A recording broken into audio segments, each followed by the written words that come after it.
Welcome to another episode of Men on Fire here on Infinite Success Academy TV and Infinite Success Academy Radio.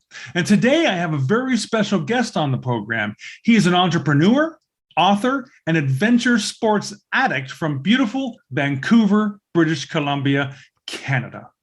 Okay, so this guy is one awesome dude, folks. Listen to what he's done so far in his life. He's been a hockey player, professional DJ playing house music all over the world, internet entrepreneur starting 7 different businesses. He was a Lyme disease patient losing his health for 2+ years, and he's Vancouver's most eligible bachelor, although some say he's found the one. Self-confessed surfing and kite surfing bum living on the beach in Mexico for over 4 years. Now, last but certainly not least, Sean is a lifelong teacher at heart. Sean now shares the knowledge he has accrued through his various passions and endeavors, specifically to help men and others to quickly get back to full health and succeed at life. All righty then. Wait a minute. Let's cue that surfing music one more time, shall we?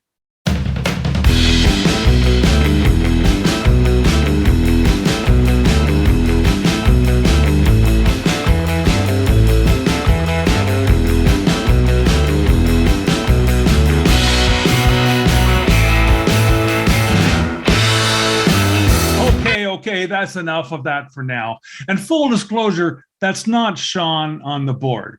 But I'm telling you, anyone that can do those types of things and help people become their greatest versions is a frickin' hero in my books.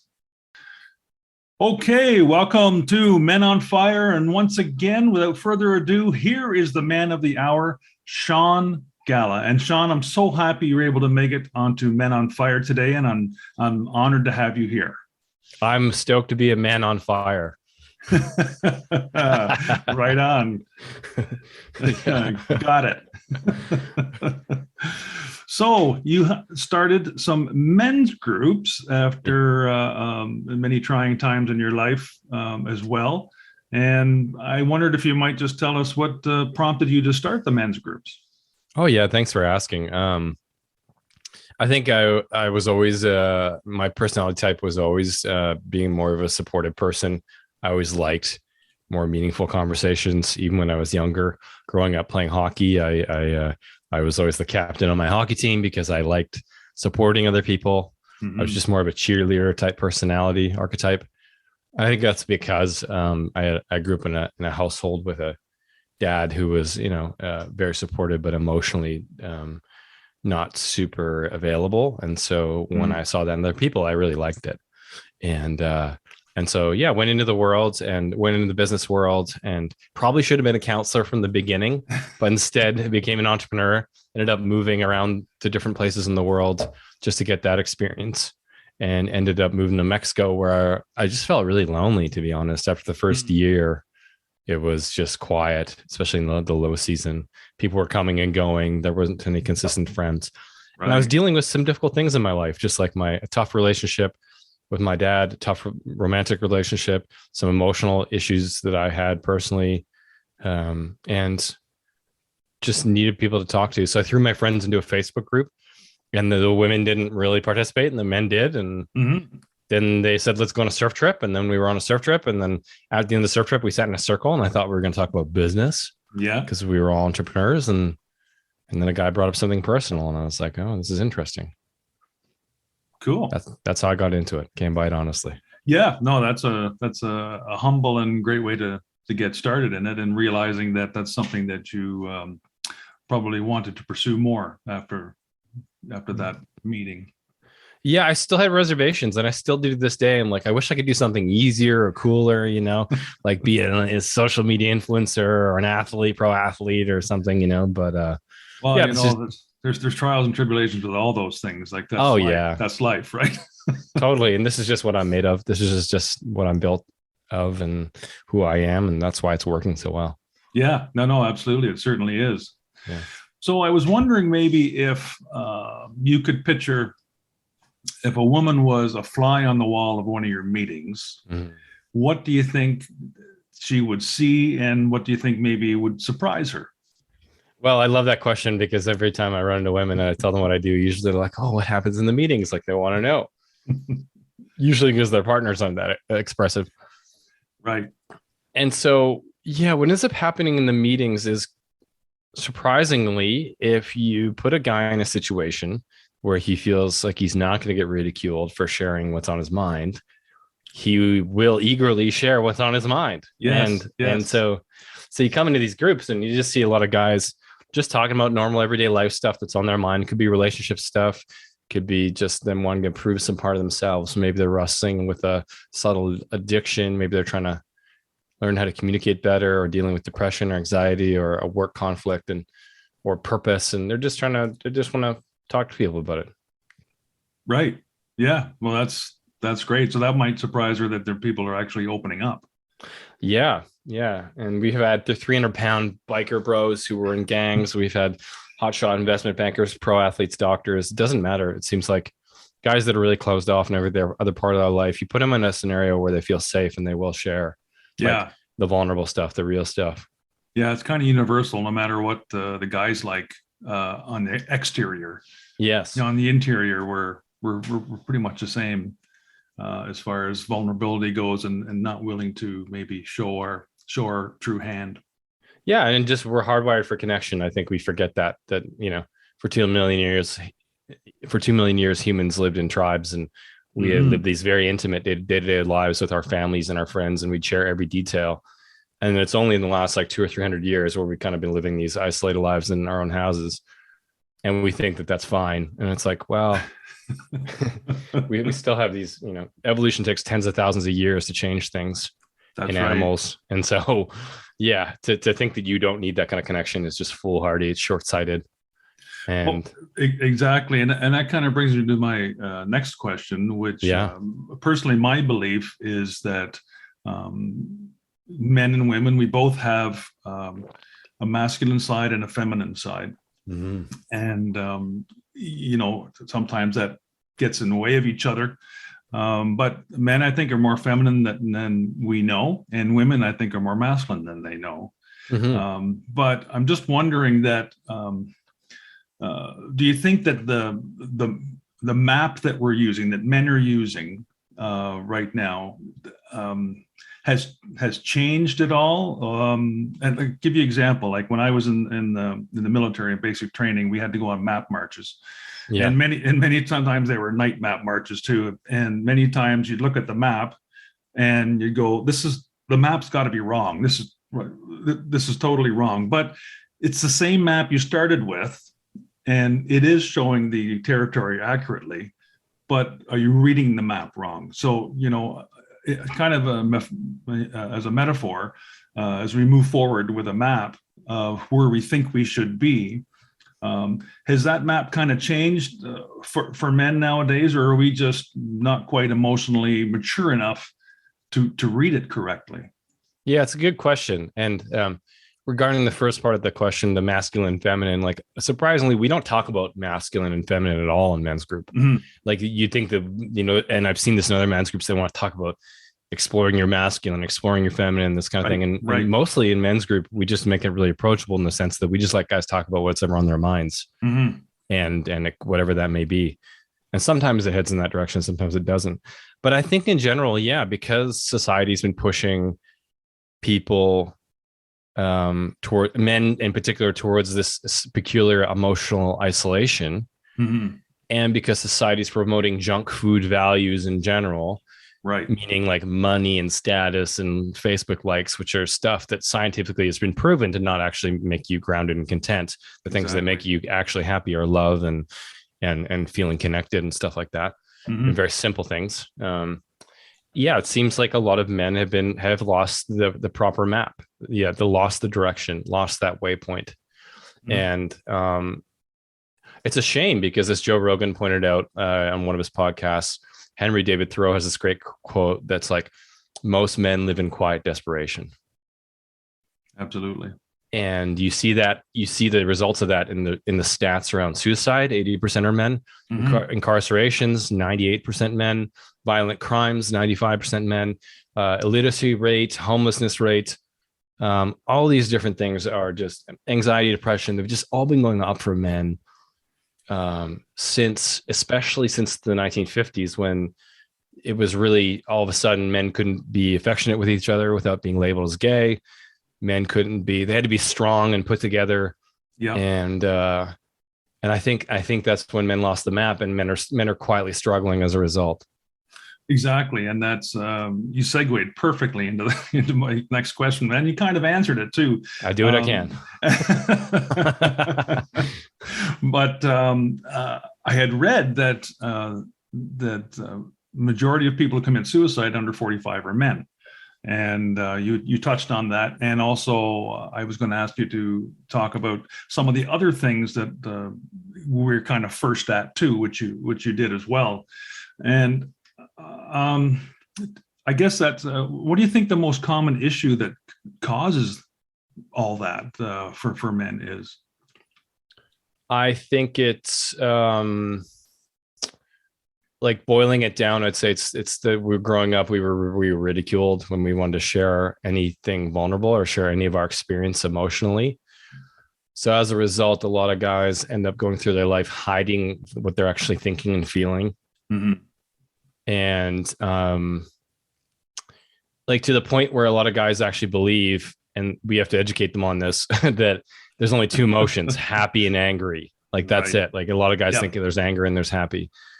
And everything else, every other feeling they have, they're either pushing down or they're like just dealing with quietly. And everything we've studied about isolation shows that it'll kill you. It's worse than chain smoking. For your health, and all these different, research studies have found it's just terrible. So I think it's the being isolated with your challenges, feeling like you're the only one who has it, that you're weak because you have it.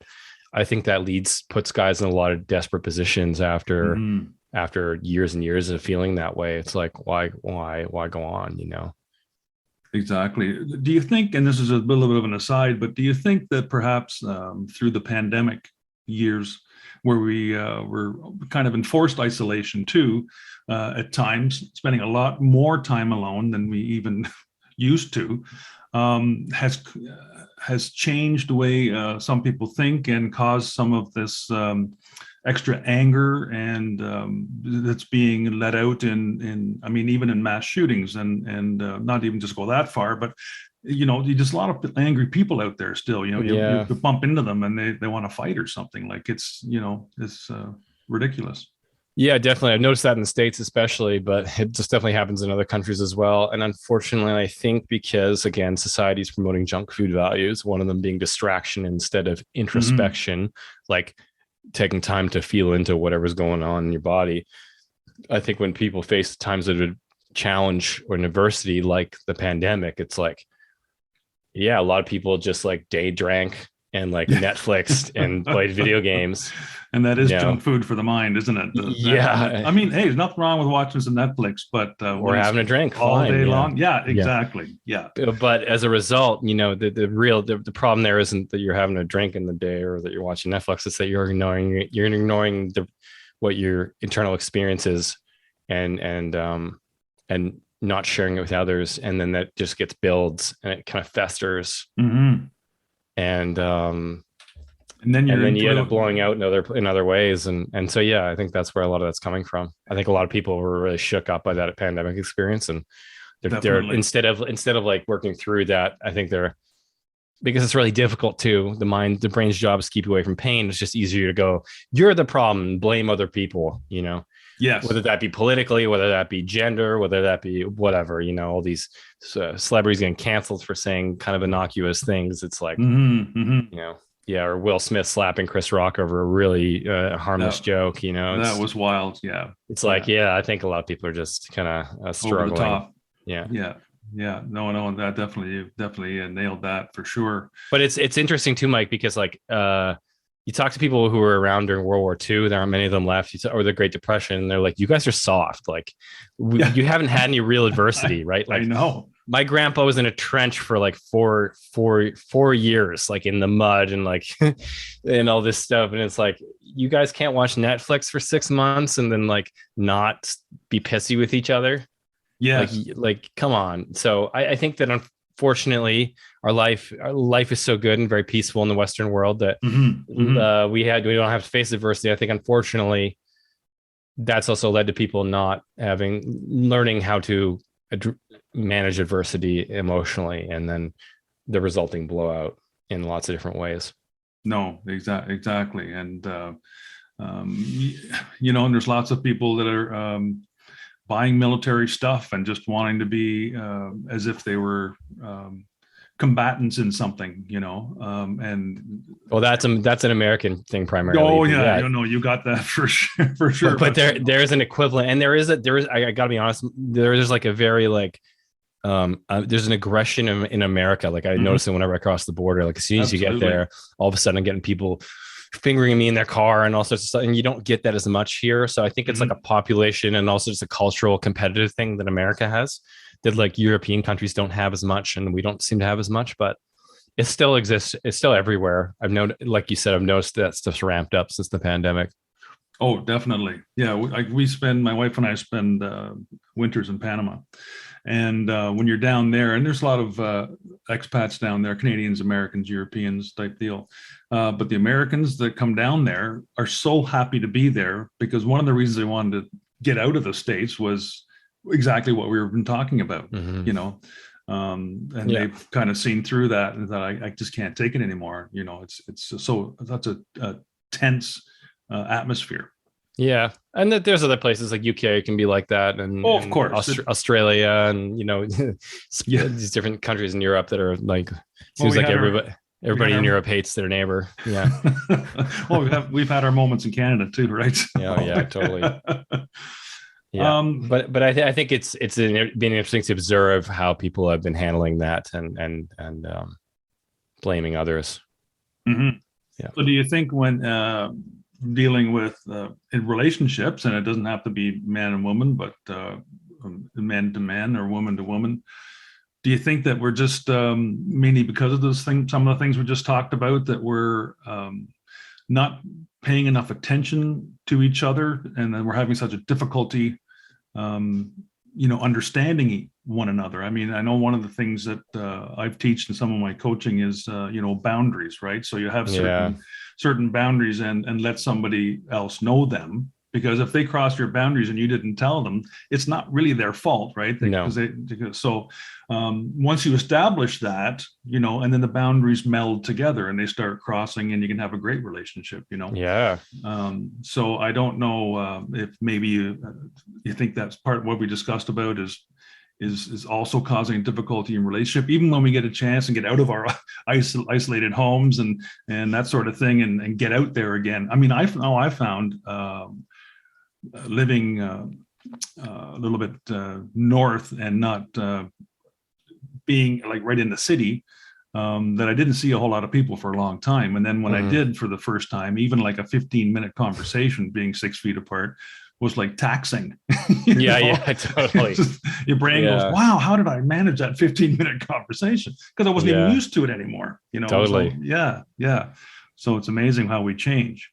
It seems like a lot of people realize that social skills are a muscle. And if you don't use them, they will atrophy, just like any other muscle. Exactly. Yeah. But I think beyond that, I think the main challenge with not living an introspective life, which is not investigating your own emotions and maybe talking about those people as part of that investigation, just curiosity around where those feelings come from and why you have those and in what ways they're causing behaviors you don't like, is that it's hard to hear other people through those things. Mm-hmm.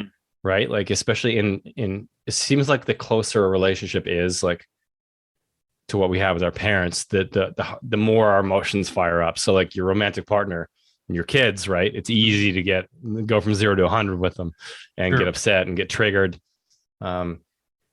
And I just think that a lot of people, unfortunately, because they don't understand their own emotional stuff, that emotional stuff clouds their interactions with the other person. They can't even really hear what the other person's trying to say or what they actually need. That person also isn't able to communicate what they need because everybody sucks with boundaries. And they're probably also waiting in their own emotional stuff that's influencing how they're experiencing it. So it's like just a very it's muddy waters on both fronts, you know, versus being if you're a person that like really takes time to, whenever you get triggered, to like try to unpack that and break it down, and whether it's through a journal or talking to a therapist or whatever it might be, you know, and then you're with somebody that also does that, then you can have conversations that are more like, I feel like Katie and I are at a place where we can actually hear each other when we're upset, like, and get to a place of what do you really need? Like, how can I fulfill that, you know, and vice versa. But most people, most fights, most couples, I don't see them really getting here that often. No, and you know, I've heard it called the honeymoon effect. You know, where you're on your best behavior when you first meet, or for a certain length of time in a relationship, and then as you get to know each other better, it's kind of the real emotional being comes to the surface, and then you go, wow, that's not the person I thought you were. But you know, we all have that, and we all are on our best behavior at times. But we, like you said, you know, you have to be able to learn to recognize it when that happens. And then chat about it. And just understand your own stuff. I can give you a quick example. Katie and I were surfing yesterday or 2 days ago. Katie and I have been together for 3 years. It's the flowiest, smoothest relationship I've ever had. Oh, nice. Well, it's fantastic. I've been in so many terrible relationships, you know, with all sorts of conflict and just different communication styles. And it's so nice to be with somebody where it's just, you know, she owns her stuff and I own my stuff. And so it's easy to move through conflict and get back to a good place. And so I'll give you one example of that. So we're out surfing and she's new to surfing and I'm experienced with surfing. So already that's like a bad dynamic for a couple.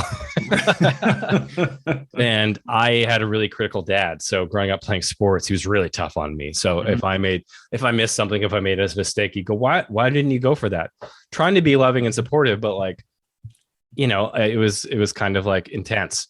And so now Katie's surfing and I'm trying to help her and I'm getting intense. So she misses a wave.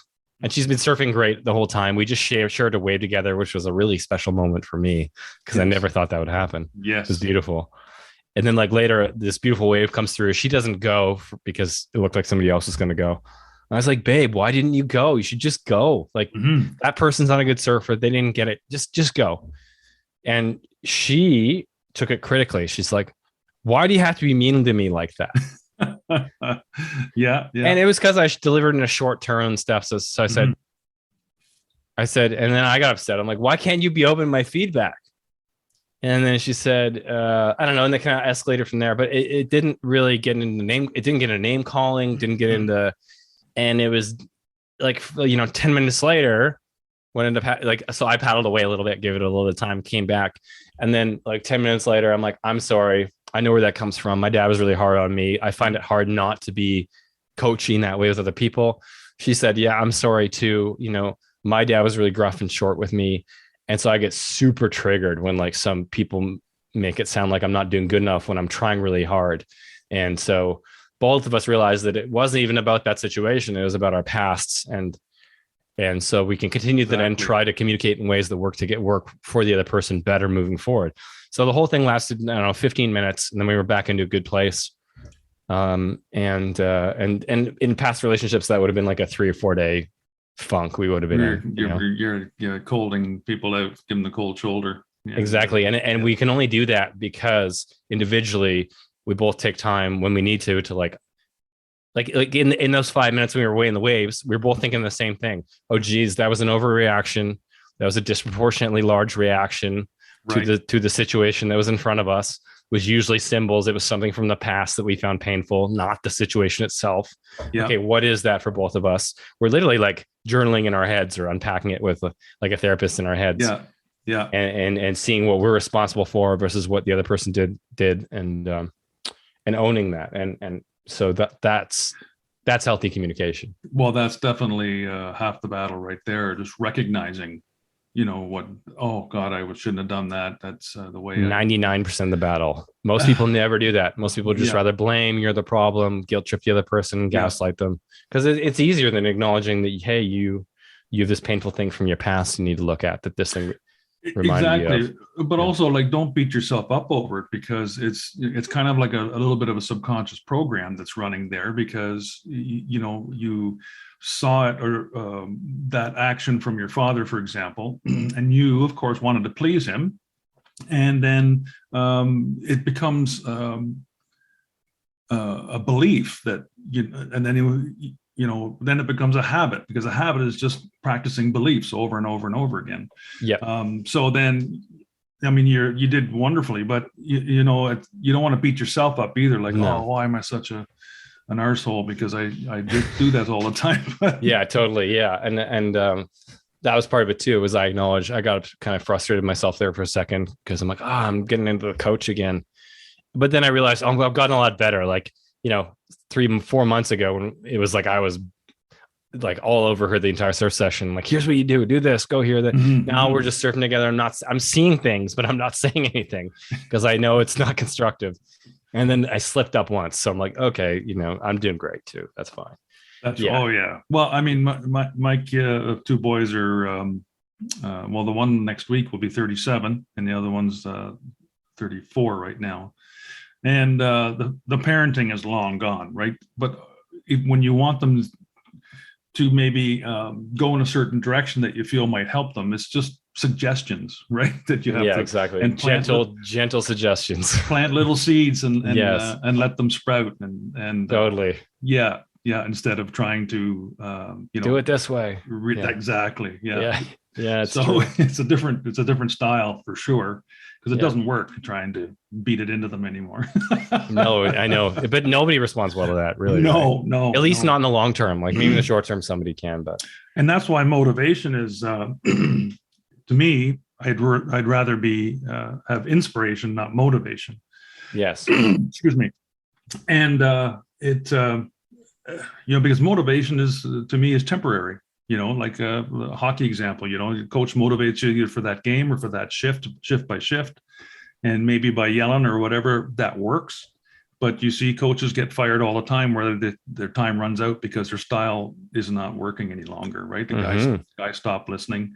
So it's only a temporary, where if you can inspire them to a goal instead, then the motivation comes from within.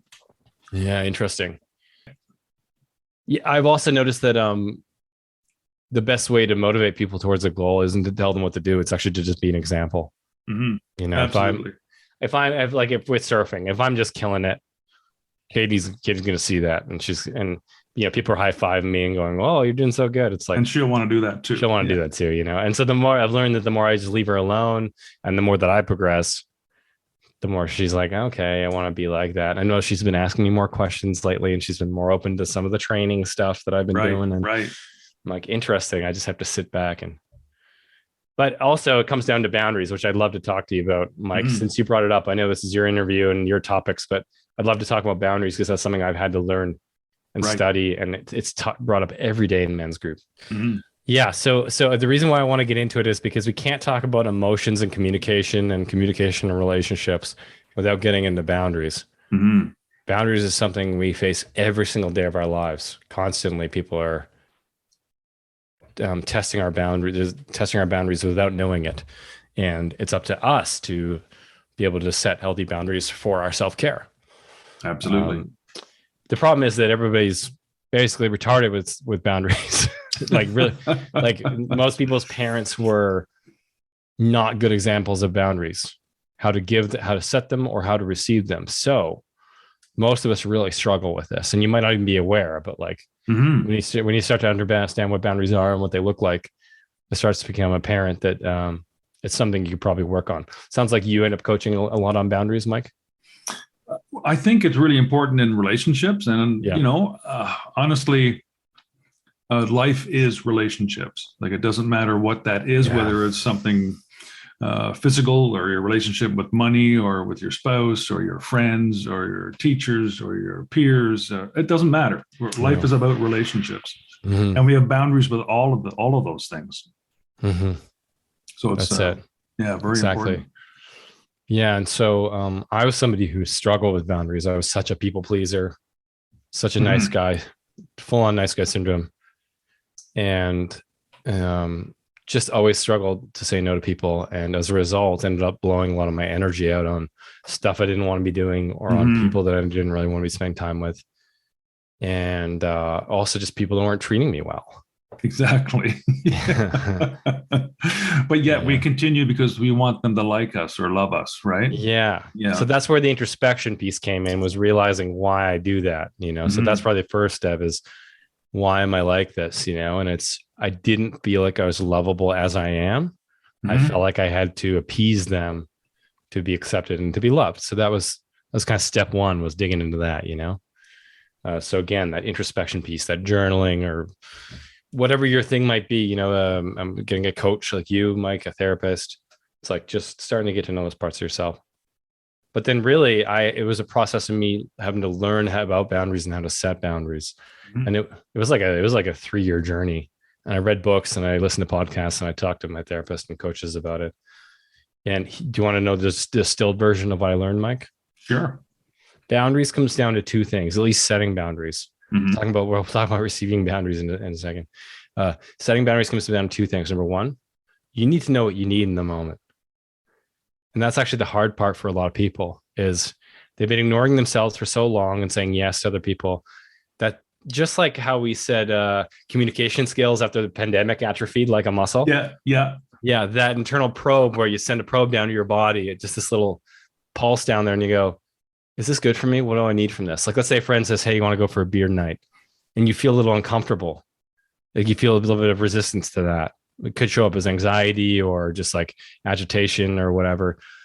And what should happen is you should be able to send a probe down there and be like, why do I not want this? Okay, yeah, this isn't good for me. And maybe you don't even get an answer back, but you recognize the feeling. The Hmm. problem is that most people haven't done that for like 10, 20, 30, 50 years. And so Exactly. that voice is really quiet that says what they need. Hmm. The good news is that it can come back. That internal compass is there forever. Well, it doesn't matter how long you've ignored it for, it's still in there. And, Absolutely. and so first step is to get clear what you want in the moment. And that can be really hard because, you know, somebody's standing there like looking at you, waiting for a response. And so you can say things like, let me get back to you on that. How about, can I get back to you in a few minutes? Hey, let me talk to my partner about that. Hey, like you can, this is what I'll often do. I'll often say, let me get back to you. And then I'll step away and I'll think through like, oh, I didn't feel very good there when they asked me that. Why not? Well, because I feel tired. I'm tired. It's been a crazy week. I just had surgery on my nose. Katie and I were fighting in the waves. You know, like I want to have a good night with Katie, like, but I also want to have a beer with this person, but not tonight, you know? And Hmm.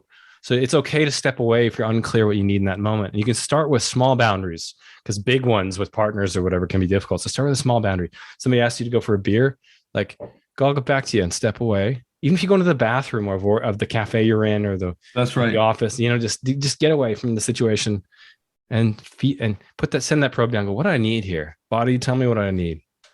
Does that make sense, Mike? Oh, absolutely. I mean, I'm a living example of that. I mean, I did so many silly things, especially when my kids were young, and Mm.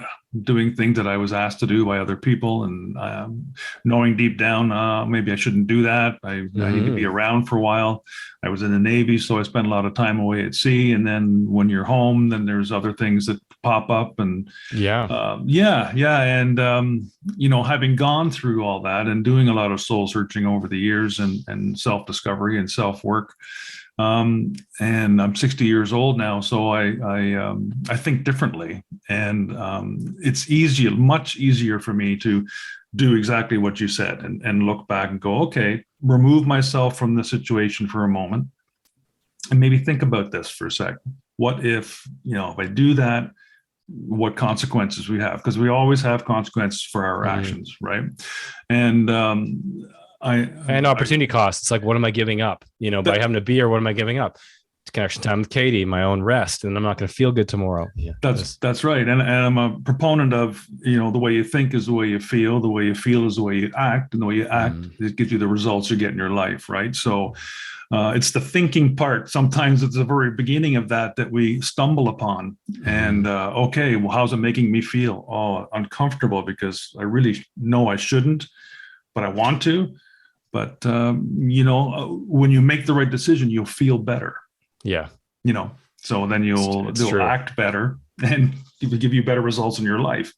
Yeah. So it's not easy, but it's exactly like you said. It takes a while. It's not an overnight thing. And especially with this part, with that internal voice of what do I want in the moment.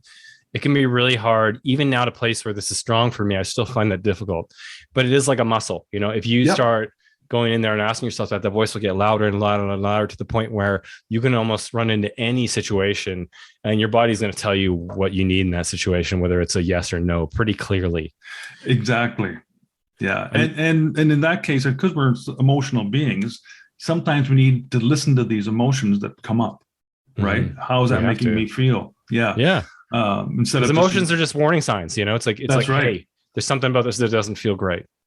That's it. Hey, there's something about this offer, this situation, this person crossing this boundary that doesn't feel good.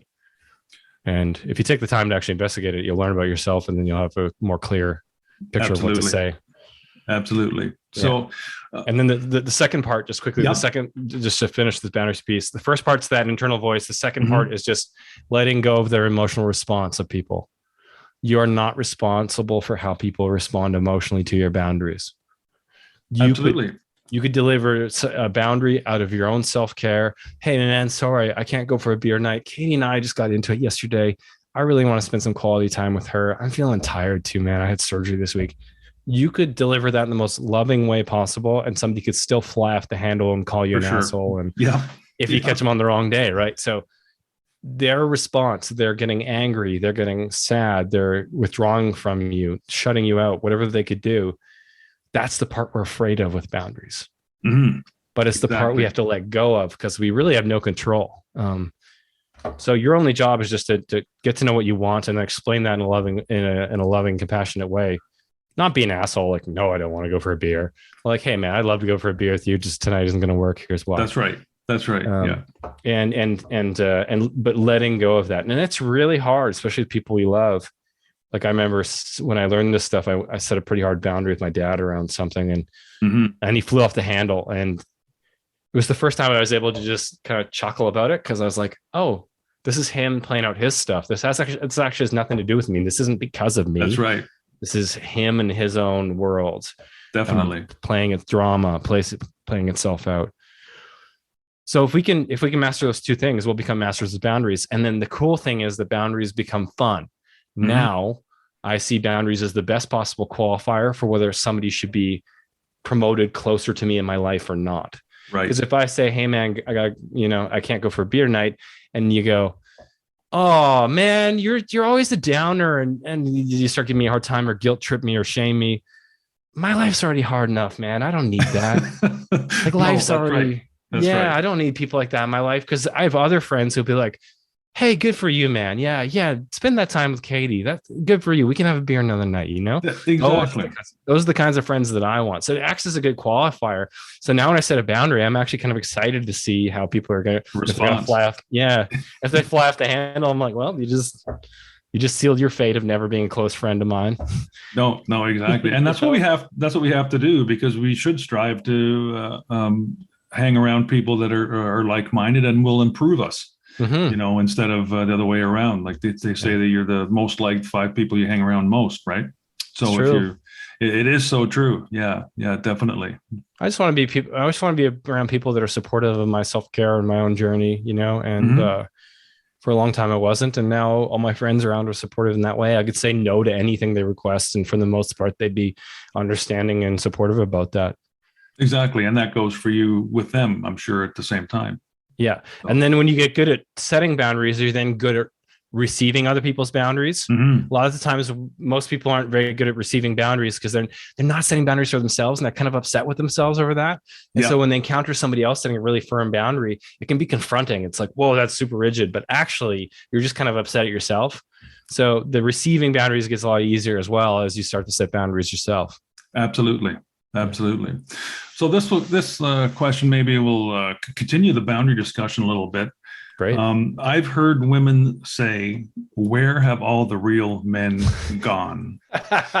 So what kind of boundary do you feel that maybe she's almost setting for herself, without allowing anybody across that may or may not be compatible? Well, it's a good question. I laughed because men are in men's groups. So these lots of sweet guys are saying there, where'd all the real women go? For sure. Where those sweet, caring, loving it goes women both go? ways. Yeah.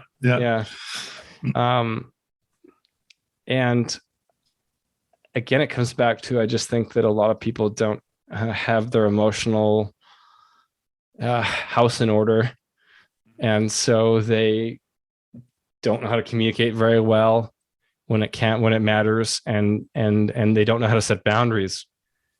Boundaries are attractive for a reason in relationships, because especially when dating, because it shows that somebody's not so needy to the point where they're going to abandon themselves to give you what you want, to get the love that they are needy for. So there are lots of needy folks out there. Yeah. I mean, everybody is, myself included. To whatever, to a certain degree, right? Yeah, but most people are just in some way needy, and so where did all the real men go? I feel like on the one hand, it's like, yes, I understand, because so many people are bad with boundaries. There's so many pushovers and passive aggressive people, and people that just are whiners or victims. They play the blame game a lot. Yeah. On the other hand, I really feel like the where did all the real men go thing is such a victim narrative. Yeah, itself. Sure. Yeah, because there are fantastic guys out there. You're either just not being intentional enough about where you're looking for them. Mm-hmm. You're not being ruthless enough about qualifying out the non-good men. You're probably dating poor quality men because of your own parents' baggage. Absolutely. Yeah. And so you're like, I've seen women do this. They say, where all the real men good men go? And then they get in these relationships, these dudes that beat them or whatever. Yeah. And they're like 35 and they want to have kids, and they're with a man who's 26 who's got a drug problem and is abusive. And I'm like, well, you're kind of choosing the men that are gonna, And before I met Katie, I had to come to terms with that and be like, the way I was approaching dating was not working. The things I was drawn to seemed to be not be working for me. I need to look for this kind of a person, and I need to be ruthless about that. And it paid dividends. So I think that's an example of not being a victim. Yeah. And I went through the same thing with, after my first wife and I broke up, dating a number of people. And I guess I was 48 then. So 48 getting 50, it's not the easiest dating scene. No. But anyone you've been with, we were together for just shy of 26 years. So, you're with the same person for a very long time. And now you're out there putting yourself out there, and they're putting themselves out there. Mm-hmm. Nothing seemed to really work until I decided to, yes, of course, I decided to have some higher standards, if you will. Yeah. And also I decided to stop searching, just to stop searching for love and let love find me. And once I was able to do that, my current wife now, my second wife, was a perfect match for me, and she found me, and she had gone through a similar thing. So we found each other, but she wasn't looking either. Yeah. And that's what was so surprising to both of us. She told me one night, she goes, I love you, I want to be with you, but I don't need you. And I said, I'm so happy to hear you say that, because I don't need you either. Yeah. I've proven to myself I can live by myself. I can take care of myself. I don't need somebody else, but I want somebody else. Right. Yeah. So that's a whole different thing. Instead of the needing, it's the wanting, and working together and having the boundaries just fall. So it's Totally. mhm. Yeah. So much of this is doing our own work before the relationship to be in a healthy place. And Mhm. like you said, that's a great summary. Is like, not Katie and I feel the same way. We've talked about how if we woke up tomorrow, we'd obviously both be really sad, like really Mhm. Of devastated, course. but we'd be fine. Yeah, And and in past relationships, I did not feel that because I exactly. wasn't okay with myself. I was too needy, And so, if anybody says, where do real men go? I'm like, you probably haven't been looking at your own actions that cause That's you to be right. with the wrong man. Mhm. And you also probably aren't being intentional enough about your approach to men. You're still letting those old patterns dictate, you know, the partner you choose. And number three, you're probably not being real about what the process is. Dating is sales. Yeah. It sounds terrible, but like if Oh you knock, no, it's you have it's to knock on true. 100 doors to get one yes in door-to-door Yeah, sales. And like yeah, that's how my experience with the dating process was. I take a bunch of little coffee dates just to see if we had chemistry, if this person was a fit, and 99 out of 100 knows. And then the 100th, it's like, oh, here's a person that shares my because you have to share values and communication style and be at the right place and the right time in your exactly. life. There's so much that needs to line up. So it's like, Oh yeah, to not put yourself out there and expect that you're just going to meet the right man, you know, on your second date out there. I think it's a little unreasonable. oh absolutely. I mean, it can happen, but the chances are small, right? Chances So are small. yeah, Yeah. yeah. So I wanted to talk about a couple other things that people say or have heard say, and that maybe society has um, pushed men into certain genres or groups that you've heard you say. And I just want to get your reaction from them. So the first one is real men don't cry. Mm-hmm. Yeah. Super ignorant statement. Anybody who says that or believes that's just a Neanderthal. I don't mean to be dismissive or like to make fun of people, but it's like every single human being has these hardwired systems in us. The same way you have a digestive tract that digests food, you have a spectrum of emotions, which is really just a release of hormones that make us feel certain things. And so to deny that that exists, or to think that because you know I have a penis or whatever, that I don't have that other system, it's Right. ridiculous. And it's dogma like that that's causing a lot of great sweet men to end up in isolating situations that lead to some of those terrible stats like suicide and anxiety and depression. Exactly. And the next one I was going to say was all men are dogs or skirt chasers or predators, and that's probably Yeah. a jilted lover talking there or something like that. But, it doesn't do us any good being painted with the same brush. Yeah, yeah, totally. I mean, any of these generalizations are usually the warning for anybody listening would be any of those generalizations that you have or that you hear, Mm-hmm. they're usually victim stories. They're usually victim narratives where that person saying it hasn't taken responsibility for their side of the experience, their role and what happened to them. And so it's just easier to point the finger at that group of people that wronged them and say they are the problem. But in general, like this one hits close to home because how my insecurities played out when I was younger was womanizing. Mm, I chased women and sex for my validation. exactly. It sucked, but it sucks to say, but like they were almost like trophies to help me make me feel better about myself. Mm-hmm. Yeah. And so, yeah, I get that can be an experience, but men say equally terrible generalizations about women, that they're all branch swingers, that they're all going to take you through court and take all your money, Mm-hmm. Yeah. that they don't Yeah. want to contribute to a relationship. And that is complete horseshit. Exactly. There are fantastic men out there who don't want to fuck around and just That's want right. a meaningful relationship. There are women out there who want to contribute financially and who want to support the man emotionally and be caring. Mm-hmm. And so again, just another victim narrative bullshit story. Exactly. But I've heard both men and women say this one. Well, men will be men, right? Yeah, I don't need. I mean, I think that one's kind of funny. Like, oh, boys will be boys. If I see a dust up or something, or like, Yeah, in the one of right my friends context, doing it's something in the right laughable. context is funny. Yeah, yeah, I don't know. Yeah, I don't know. I don't even know what that moon means. It's like, oh, women are women. It's like, Yeah. No, I know. I don't take the gender stuff too seriously though. I have a good sense. I think I have a pretty good sense of humor about it. Like I recognize there are differences, and I think it's funny to, um, note some of those differences on both sides, and sort of keep it in a light, um, a light tone, because we have these differences. Sometimes they're difficult.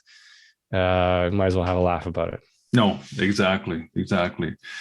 Now, you must have seen a tremendous amount of growth within your men's groups. Yeah, I mean, I'm sure there's people depending on when they're joining at different levels, but can maybe you tell us a little bit about some of the growth you've seen in guys?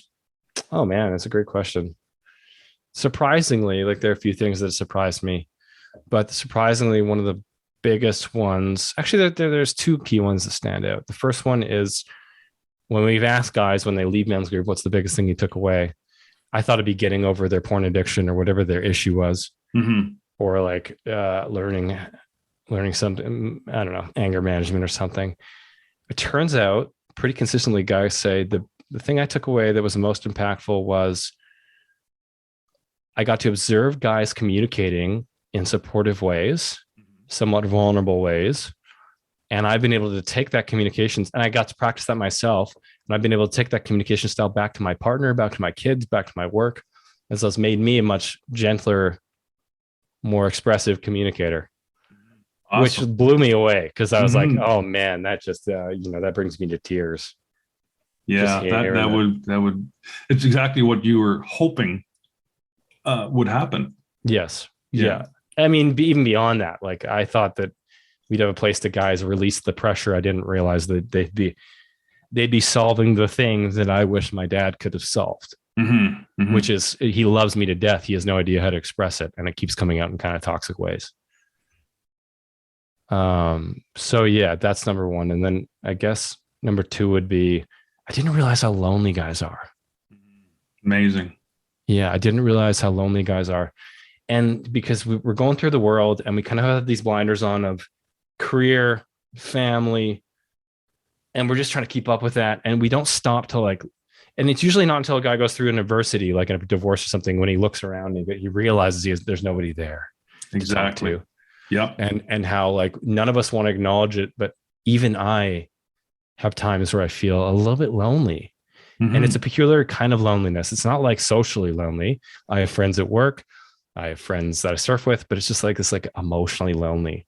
Like I'm the only one facing these challenges. I have to go this road alone. Nobody's going to support me on this road, etc.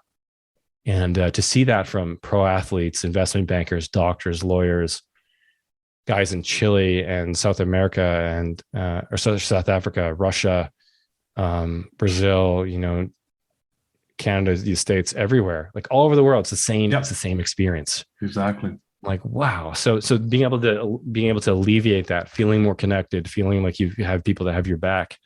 That's probably number two. Yeah. Yeah. Wonderful. Yeah. We're much more alike than we are different. Right. So no matter where we're from. And of course, we discussed that earlier, but went through a lot of that when my first wife and I broke up. But, I experienced it later because my dad had passed away. And then about 7 years later, my mom passed away. Oh, I'm sorry. And then it's just a funny feeling when it was a lonely feeling because both the people that brought you into the world are no longer there, right? And I remember things happening. Oh, I gotta pick up the phone and call mom. Oh, I can't, But it was, although I already had, other people in my life at that point and my children and stuff, it still felt so lonely, and it took a while to kind of sort itself out. Yeah. But we all like our own alone time at times, right? But it's that loneliness feeling where, like, exactly like you said, where it's almost like a helplessness, and you don't have the control, because we all love to have control, although control really is an illusion. We rarely have control over anything. Yeah. But it's different. Definitely. Solitude can be healthy, right? Like solitude's very healthy. Isolation is not. Exactly. And I think the difference is wanting to be there. Like solitude can be lovely if you need some time away. Isolation feels forced, feels like you're trapped. It's like a prison sentence. Yeah. And even I, like, if you saw me in my Facebook, you're like, wow, Sean's a popular guy. And my girlfriend and I both work from home a lot of the time. So I'm around her a lot, and I have surf buddies, and I got all these guys in men's group who honestly would love to talk to me. Mm-hmm. I still feel lonely with my challenges. Right. I've got a men's group that I talk to once every 2 weeks. Those guys have my back through anything. I can call them up right now. They'd answer. It's like I got the bat phone. It's like the direct line. Yeah. Cool. They'll pick up no matter what they're doing. I still feel lonely. So that's interesting to see that in other guys as well. Yeah. A lot of other guys. Yeah. Mm-hmm. No, exactly. And my sneaking suspicion is that it's not a self-selection bias. It's not just because guys are selecting a men's group that they're lonely. I really do think, in the guys I observe out in the world, there's subtle signs that most guys are going through the same thing. Exactly. Yeah, I think we're either lonely or, and what I know with one friend of mine, he's lonely, but he just keeps so damn busy doing something. I think so he doesn't have to stop and think about it, or be with himself, because then it's like the music stops, right? And it's like, what? And you try to talk to him about it, but he's not that approachable about it. Maybe one day we'll be able to discuss it a little bit better, but this is why so many people freaked out during the pandemic, because they had to sit there with themselves. Like, people went crazy and started attacking each other on social media and started getting offended about all these things. And it's like, they had to sit there with themselves, and that can be kind of scary. So do you think, because I mentioned before, I come from a little bit of a spiritual slant too. So do you think that we're really kind of not, most people aren't aware of who and what they truly are, that we're, spiritual beings just inhabit a physical body that we park ourselves in for this journey, Yeah. No matter what you believe about higher powers, or if you're going to come again or whatever, you still, you can't avoid thinking about something like that. And I think it helps you sort things out. Yeah, it's interesting because it's a great question, Mike, because I did not come from a religious background. Well, religion is not spirituality. No, right? I know. Yeah. Sorry, but I'm going somewhere with this. It's not. Yeah, go right ahead. It's like I look at my friends. I have a couple of friends that are deeply religious, and even though I don't agree with a lot of my values don't align with a lot of what their religions preach or whatever, I'm jealous of the fact that the big looming existential questions of why am I here, who am I, they're all answered for them. And so they seem to have an ease about that. They don't have as much, I don't know, just like ruminating on why are we here and what should I be doing and this kind of stuff, and they have faith that, there's a plan for them and stuff like that. And I feel like, especially in the Western world, we've lost a lot of that. And as a result, and then that coupled with this society pushing towards distraction, because distraction equals money for these companies. Right. It seems like then what ends up happening is people just distract themselves until they die. Like you could go walk through the city and distract yourself 24 hours a day until you die. Right. Yeah. Shopping, movies, video games, whatever. So sports. So I think people just, they end up staying away from it. They just end up not even going there and getting another spirituality, because spirituality seems to only be, at least big part of getting in touch with it is that whole thing about solitude. Like, you need to be in silence. It's an introspective process. Definitely. Society's promoting, everybody's pushing in the opposite direction. Mm-hmm. And the other thing I found about it, as well as it's kind of almost like when you become a parent, that you're realizing that there's something out there more important than yourself. There's something out there bigger than yourself. Yes. So you're not just thinking of yourself all the time and trying to keep yourself busy. There's other things that are much more important that you would, for children, for example, that you would give your life for, Yeah. And that is a big growth portion to realizing that, and realizing it's not all about you all the time. Yeah, totally. And like all the recovery programs like Alcoholics Anonymous, like a huge part of the process is reconnecting to spirituality. I found that anybody who goes into personal growth stuff always ends up there for the most part, because you just have to. It's like, as you're getting to know yourself, it's like, okay, well, what about this? Like, why am I this way? And why do I have these tendencies? And why am I drawn to certain things? And why do I feel so why do I feel so connected to the ocean when so many people look at the ocean like such a scary place, you know? Mm-hmm. Mm-hmm. And it's like, why do I feel so connected to everything when I'm out there with the animals, the waves, the trees, you know? It's like, and if I sit there and I feel in that feeling that I feel out there, there's something that I experience that isn't like nuts and bolts, you know? So I think people, the more you get into perspective, I think you have to address spirituality. And it seems like people that do are more content. Yeah. If you have some kind with some kind of spiritual framework, whether that be my friends with religion or whatever that framework is. Or whatever that is. Yeah. You work it out for yourself. But wonderful. So I wondered, Sean, if you could let the listeners know how they could get a hold of you, or if they wanted to get in touch with you to maybe partake in the men's groups, or I think you're an author too. You have a book out about Lyme disease. We didn't touch on that today. But. Oh yeah. Well, I've been through a lot of adversity. That's the other reason why I seem to be well suited to men's groups, because I've gone through bankruptcy when a business failed. I've been cheated on a bunch. I've dealt with addictions, you know, and difficult relationships, and I got sick. Yeah, I got chronically ill with Lyme disease. So I just wrote a book about my journey and what I learned and how I got healthy again. But yeah, the main thing is we don't have any social media or anything. It's just mensgroup.com. We got a ton of great articles and videos over there on every kinds of nuts and bolt kind of guy issue, all sorts of personal development stuff. And you can just go there and check out our community and you join a men's group if it seems interesting to you. Cool. Yeah. Well, I want to thank you for being on today. I'm honored to have you on the show. And, you're a living example, a shining example of what we can become. And, thanks, Mike. I'm still working on myself. We all are. I'm still a jerk to my partner. I'm still get short, and I still need to work on my self-care. And oh man, I still get caught off guard with boundaries. Lately, there've been like new ways of people like crossing boundaries and testing boundaries, just like, So I'm just like all you guys, just trying to figure it out. But appreciate you listening, and I hope to see you guys over at mensgroup.com. Right on. Perfect. Awesome. Thanks again, Sean. Thanks, Mike.